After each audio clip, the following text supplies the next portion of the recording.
Grâce à mes efforts, suite à mon absence prolongée, je finis par rattraper mon retard en mathématiques et en physique. C'était vital en vue de l'examen. J'avais besoin de récupérer un maximum de points pour compenser la note d'espagnol qui, je le savais, ne serait pas brillante. En français, au cours de cette année de première, notre professeur était M. Puigali. Son enseignement était totalement différent de celui de M. Borderie. Nos camarades de l'année précédente nous avaient prévenus. « Vous verrez, nous avait-il dit, avec M.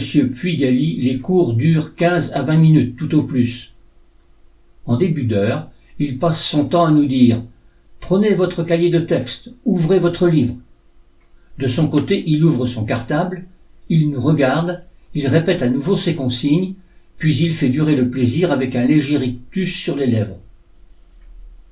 Effectivement, les cours de ce professeur étaient assez crispants. Nous étions là à attendre qu'il veuille bien commencer. Puis la séance débutait. Et là, c'était un véritable feu d'artifice. Que ce soit le commentaire d'un texte ou les remarques sur le compte-rendu d'une dissertation, le talent de ce professeur rendait le cours passionnant. Nous regrettions tous qu'il ne soit pas davantage disposé à nous faire partager son savoir durant la totalité des 50 minutes que durait l'heure de français. Nous devions nous préparer à affronter l'épreuve de dissertation en fin d'année. Nous supputions les possibilités de voir tel ou tel sujet être proposé lors des épreuves écrites. Depuis pas mal d'années, aucun sujet n'était sorti sur le théâtre. Nous étions plusieurs à penser que cette année serait la bonne. Je me mis en tête d'approfondir ce sujet, en espérant que la chance serait de notre côté. Je lus de nombreuses pièces, tant du répertoire classique que moderne. Je lus les principales pièces de Molière, de Musset, de Corneille et de Racine. Je lus aussi des pièces de Shakespeare, de Courteline, de Feydeau et d'un certain nombre d'auteurs plus récents. Je m'attachai à relever un grand nombre de citations afin de pouvoir, le moment venu, étoffer ma future dissertation. L'examen arriva. Nous passions les épreuves au lycée de Saintes. L'écrit se déroula normalement. Il n'y eut pas de surprise. Aucun des 3 sujets proposés ne porta sur le théâtre. Il restait à passer l'oral. Là encore, je n'eus aucun problème durant les interrogations de mathématiques et de physique-chimie.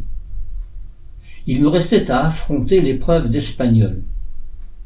Je fus interrogé par une professeure qui me proposa un texte à étudier durant quelques minutes, puis elle m'interrogea.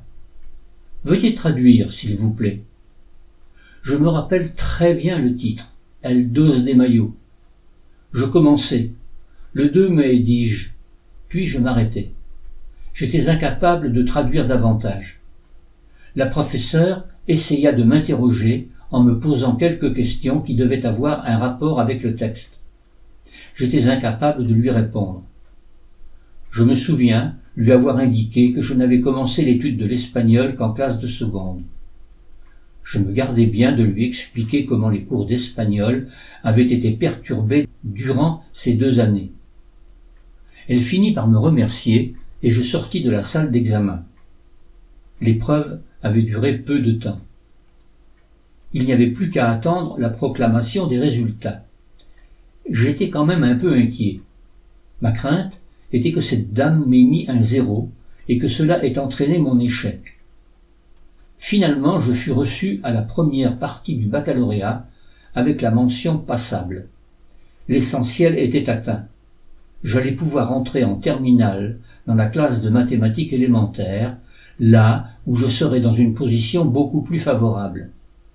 Plus d'espagnol et des coefficients tels que l'avenir s'éclaircissait. J'appris, beaucoup plus tard, que j'avais eu 0,25 à mon examen d'espagnol.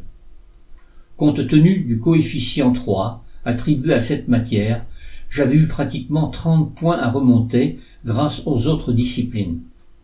La professeure m'avait mis cette note afin de ne pas avoir à rédiger le rapport qu'elle aurait dû écrire si elle m'avait mis un 0. Le boulet de la sanction était passé très près.